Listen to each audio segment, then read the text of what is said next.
waa xam nga li xew ci centre de rééducation yu sëñ Modou Kara yi te ñu répartir leen ci ay zone yu wuute benn bi ñu ngi ko localiser zone B beneen bi Wakaam beneen bi Malika beneen bi Géejuwaay li ci doy waar ñun dañu xam centre yooyu ndax amoon na temps à l'origine bi ko sëñ Modou Kara doogee samp ñun ñii ci suñu bopp orienté nañ fa ay jeunes yoo xam ne dañu jànkonte woon ak problème mu sinébar ba jaaxal seeni wayjur et le plus souvent c'était des élèves très brillants waaye ñoom itam wayjur yi ak seen njort bu rafet rek defe nañ ne Jamra mën na régler lu ne waaye ñun chaque fois qu'on est face à un problème boo xam ne dépassé na suñu compétence dañuy seet ku ñu ci tane moo tax je remercie au passage centre de sauvegarde Jacques Chirac bu Pikine ñoom Cheikh Diop Jamra réorienté na des jeunes drogués vers eux waaye les cas les plus chroniques dañ leen di réorienter vers centre Kara yi waaye booba mooy jamono ba nga xam ne centre bi mu ngi doon doog a démarrer di def ay résultats yu mucc ay jeunes di génn au bout de quelques mois de rééducation di joxe ay témoignages très émouvants bay jooy naan bàyyi nañu yamba bàyyi nañu lépp ndax fii moom dañu solaat seen dënn imaan ak tawxiid ba ñu tuub beesaat xaw ma nag qu'est-ce qui s'est passé ba ñu détourné ko complètement di fa def naka su dul noonu te dañuy sant rek ak di gërëm la brigade de recherche seen xarañteef moo tax moo comme ni tubaab di wax moo tax ñu découvrir le poteau rose ndax dañ jot benn plainte rek benn waay bu doon jàmbat nekk dañu sàcc scooter am ñoom ñu def ay investigation rek ba ne carax ci benn ci centre yooyu fekk fa scooter bi ak yenn scooter waaye fekk fa yamba lan la yamba di ut place boo xam ne c'est une place qui est censée aider les jeunes à se libérer de l'esclavagisme de la drogue c'est paradoxal moo tax Kara moo ci jëkk jommi moo ci jëkk jaaxle ndax ñun gis nañ jàlloore yu bari yu muy def maa ngi posté temps yi sax ci sama page Facebook benn séance de psychothérapie de groupe des centaines de jeunes en 1995 fii ci Lansar mu faj leen en un temps record ñun ñoo koy génn di ko def exprès naan nit kuy wax laa ilaha illallah lii moo war a doon sa taxawaay bu njëkk sauver xale yi des dangers de cette vie moderne lu demee ni drogue lu demee ni homosexualité ak yeneen Jamra yàgg na di ko ci sàggal alors kon lii am nag lu mat a leeral la ndax affaire jël béréb ba ñëpp am njort bu rafet ba di fa yebal seen doom ñu jékki-jékki gis le contraire ba gendarmerie wax nañu ne l'ensemble de ces sites recensé nañ fa 300 ak juróom fukk ak ñett ci ay xale yu ñu sowe génn leen fa ñu nekk nag ci mettital yu jéggi dayoo ñii dañu maigrir ndax malnutrition sous-alimentation am nañu amit ay signes de blessure ak i gaañ-gaañ kon centre bi daal mare day taal yi la mu nekkee safaanoo na lool ak la ko taxoon a jóg moo tax nag ñu def parenthèse profiter wax état bi centre yooyu na ko tëj ba noppi ku bëgg ubbiwaat muy yooyu walla yeneen ñu soumettre ko au même critère que ñi nga xam ne dañu bëgg ubbi des établissements d'enseignement parce que am na ay këyit yu ñu lay laaj am na enquête de formalité de moralité bu responsable yi war a jaar ba xelu état dal ñu doog la jox sa lijaasa nga ubbi waaye bu ñu leen jox lijaasa rek yem si périodiquement na am benn corps de contrôle moo xam chaque 3 mois wala chaque 6 mois buy def ay visites inopinées visite boo xam ne dañ lay bett duñ la wax ne ñu ngi ñëw dañuy ñëw rek ne jamet egsi xool ndax la nga woote dëppoo na ak li ngay pratiquer sur le terrain loolu lii état bi war na si jël exemple dégg nga pour remettre les choses sur les rails sëñ Modou Kara itam war na ci mën a jël ay leçons ndax am ay confiance ci sa ay jawriñ ndekete ñu ngi fay doxal loo xam ne safaanoo na ak la yàgg nekk sa combat loolu tam metti na moom tam bu ci jëlee leçon xam naa beneen yoon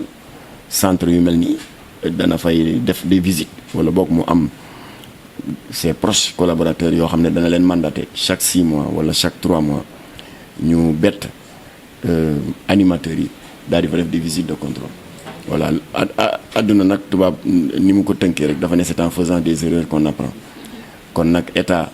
responsabilité ma ngoog Kara responsabilité ma ngoog waaye parents yi aussi am nañ ci responsabilité ndax xale yooyu yóbbuñu fa seen bopp xale yooyu du Kara moo dem jëli leen ci kër yi parents yi ñoo leen indi waaw nan ngay indee sa doom mel ni rek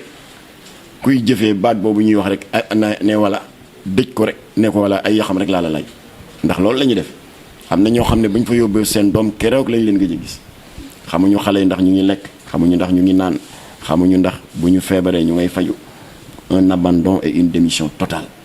voilà kon les responsabilités sont partagées na ci ku nekk jël sa responsabilité sëñ Modou Kara nag moom pour l'avoir suivi avec rigueur ci acte yi muy def nga xam ne day tendre une main fraternelle à ces jeunes drogués narcodépendants dem ba teqli kook seen sago dimbali leen di leen arracher des griffes de la drogue dimbali leen pour que ñu mën a libérer wu de l'esclavagisme de la drogue pour l'avoir suivi et apprécier son travail alors tax na lii ni mu ko mettee noonu la ñu mettee ba tax na itam réaction bi mu am itam ça mérite d'être salué ndax mënoon na fi nekk di saalit di xataraayu naan non lii complot la mais defu ko ànd na ak dal def na déclaration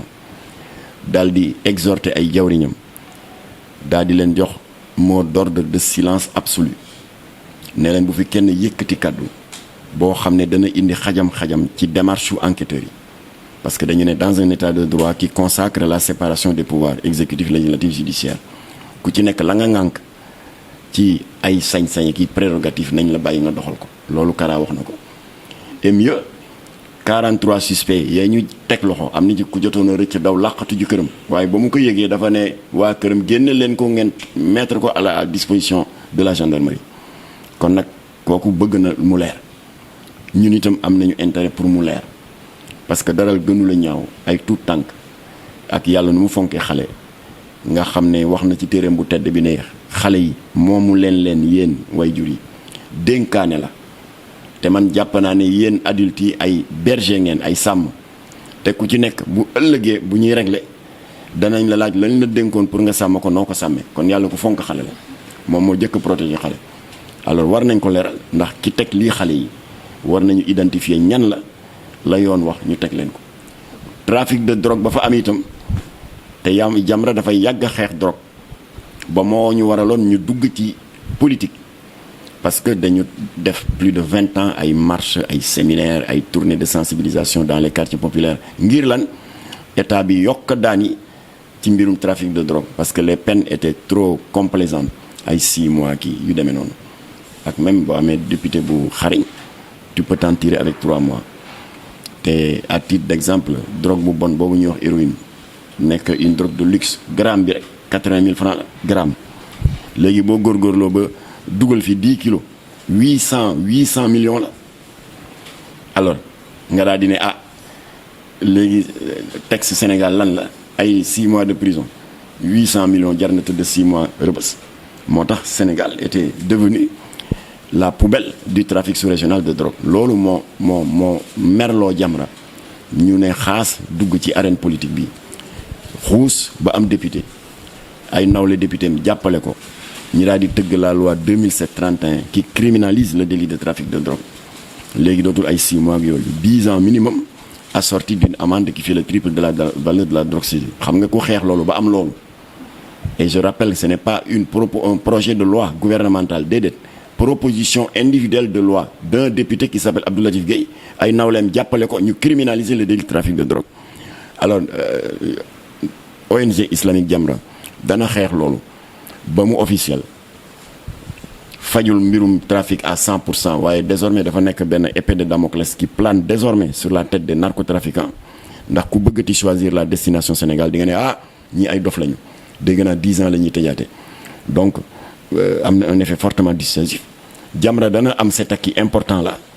ba pare ñu découvrir dans les centres de rééducation de la drogue ñu di ci noppi duñ ci noppi moo tax ñu ngi koy naqarlu di demander ginnaaw bu ñu félicité brigade de recherche ci liggéey bu am solo bi ñu def di demander ña jël relais ba mu di magistrat yi parce que procureur xam naa war na joxe ay ndigal pour ñu mën a ubbi information judiciaire ndax yaatal enquête bi moo tax ñuy demander ña ngànk ko dossier bi nañu def preuve de la plus extrême rigueur ndax ñi nga xam ne am nañu responsabilité ci maltraitance d'enfants yi am nañu responsabilité ci trafic de drogue ba fa daan am ñu mën leen a teg daan yi nga xam ni moom la yoon wax. sëñ Modou Kara nag mënuñu dul massalu ko mënuñu itam lu dul félicité ko ci posture légaliste bi mu am parce que nee na jawriñam yi bu kenn déclaré bu kenn wax dara nañu bàyyi yoon def liggéeyam kon loolu ñun ñu ngi koy rafetlu te di ñaan yoon itam mu baral ay jéegoom ndax lii mën a leer ndax bu ëllëgee ku bëggati def naka su dul noonu nga xam ne su boobaa doo ci génne noonu. Comme ni nga ko waxee rek en quelque sorte mën nañ ko woowee centre de désintoxication parce que ci say wax nee nga ñu baree bari dugg nañu fa génn àndaat ak seen xel ba pare delloo seen xel si yàlla tey ji ab benn excuse-moi du terme benn saay-saay mënul jóge fële xam ne nit koo xamante ni ivrogne la wala toxicomane la dafa am faible ci genre action yu mel noonu mu ñëw uniquement pour indi ko fa nekk seen biir comme si que dafa nekk comme ci milisu Kara yi alors que uniquement loolu moom moo ko fa indi pour enrichir ses poches. waaw mooy manque de vigilance bi ma lay wax rek parce que Kara responsabilisé na ay nit waaye doyul dafa war jékki-jékki rek bett leen rek chaque 2 mois rek ne jamet ci benn centre pour voir si tout va bien état bi tamit responsabilité am sooxe na moom waroon na itam. D'abord reste à savoir ndax moo ko autorisé bu fekkee autorisé wu ko loolu faiblesse su état la yu mel ni ngay héberger ay doomu jàmbur pendant des mois pour certains d'après témoignages yi ñu dégg des années waroon na leen teg charte yi nga xam ne moom la ñu teg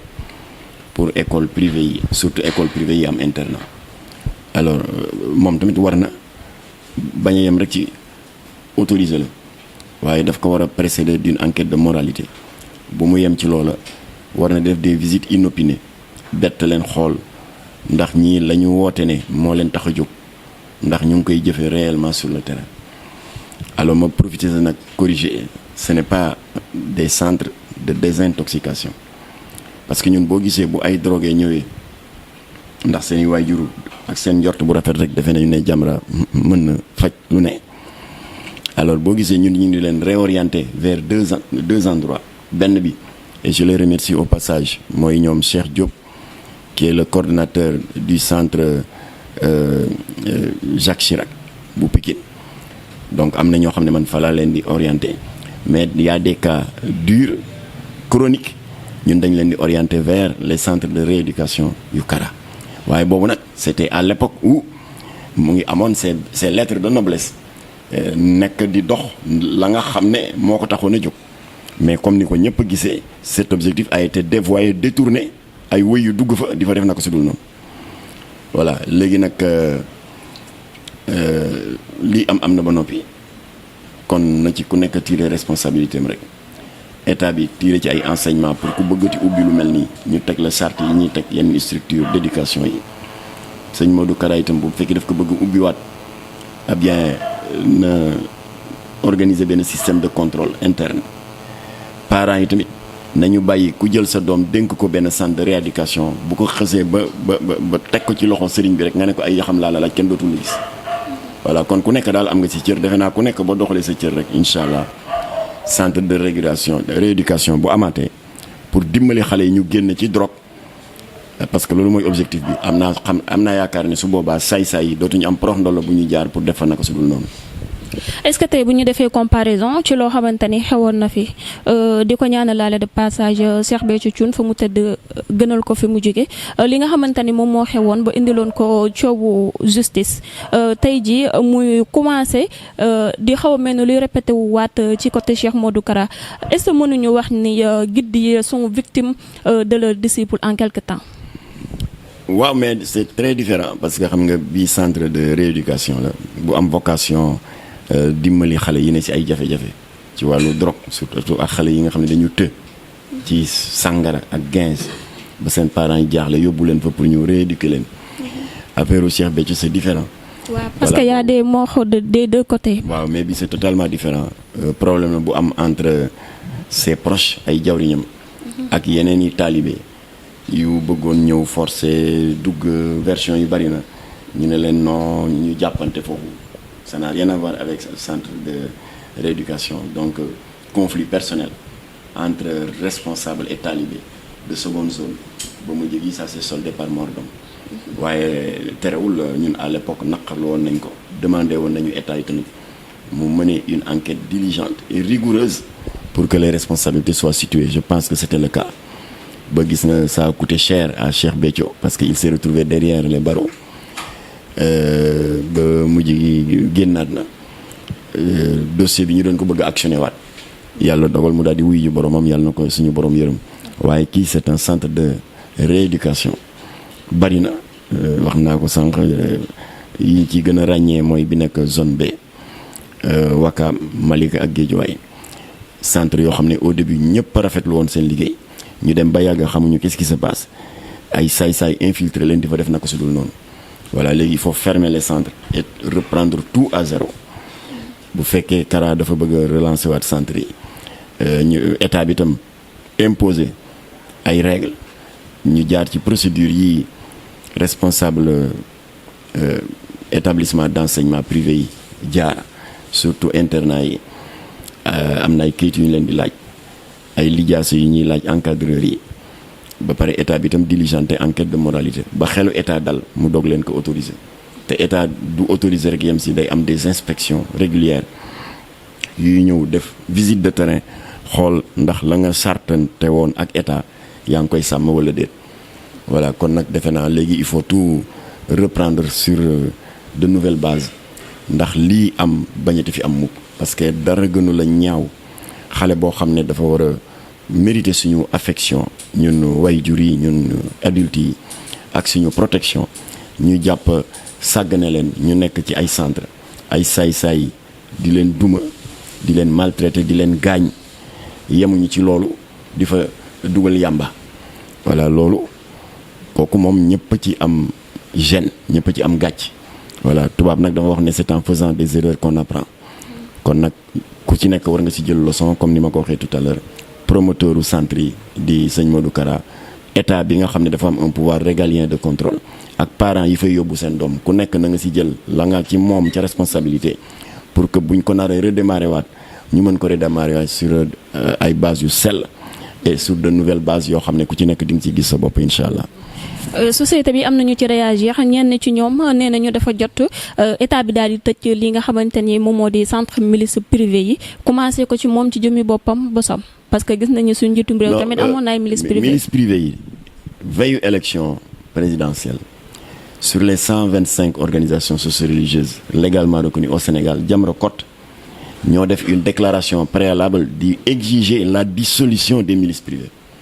Je prends à témoin le ministre de l'Intérieur Aly Ngouille Ndiaye ndax demandé nañ ko audience mu recevoir ñu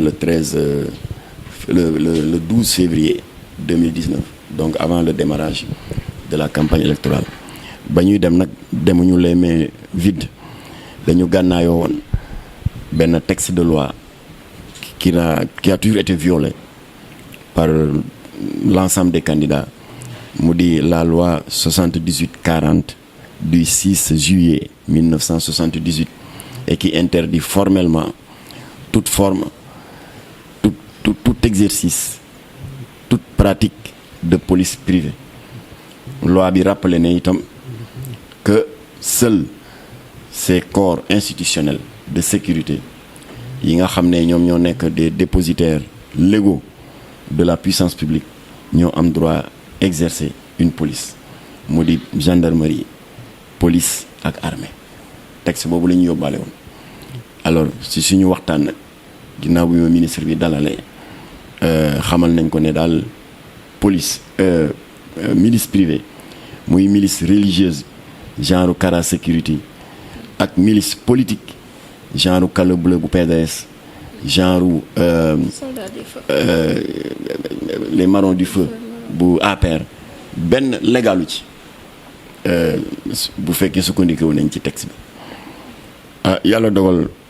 courant bi passé bu baax ndekete moom itam parce que effectivement ba ma ñëwee maa ngi fekk ay kàngam ay haut gradé yu fa toog ndeke moom itam mu ngi nekkoon ci ay tànku imposer aux candidats cette loi parce que loi bi may na quand même ay particuliers ñu bénéficier d'une dérogation mooy ñi bëgg a protéger seeni biens immobiliers wala boog assurer leur protection physique personnelle foofu loi bi def na dérogation mais à condition nga soumettre ko à demande d'autorisation. Or aucun des 5 candidats mu di Macky Sall kii Idrissa Seck Madické Sonko ak Issa Sall sàmmontewul ak charte yooyu ku ci nekk daal am nga sa milice privée sans autorisation moo tax nag gis nañ conséquences yi décembre 2011 veille ouverture campagne bi à quelques semaines de l'ouverture de la campagne ndem si yàlla si Ndiaga Diouf yàlla na ko yàlla yërëm dans le cadre d'une opération d'intimidation bu Kalo Blay organisé woon foofu ci buntu Sacré-Cœur Mermoz fa la ñàkkee bakkanam ba campagne bi ubbee le 11 février fii ci Tambacounda amoon na des affrontements violents entre les marrons de feu APR ak tamit la milice privée du candidat Issa Sall bu PUR résultat 2 morts et surtout des jeunes de rien du tout alors kon gis nañ conséquences yi te kenn ci ñoom bénéficié wul woon d'une dérogation suite à une demande moo tax nag ci sama kanam ci la Aly Ngouille Ndiaye ministre de l'intérieur jël téléphone am woo staffu Madické staffu Sonko ak Issa Sall ak staffu Idriss Seck ak staff de campagne bu Macky ne leen nañu dakkal milice privée yi et que dans les 24 heures ministre de l'intérieur dana leen affecté un corps d'élite de 30 gendarmes chacun pour ñu mën a assurer seen garde rapprochée. Cela ne veut pas dire que dañuy dàq seen sécurité ba leen daan aar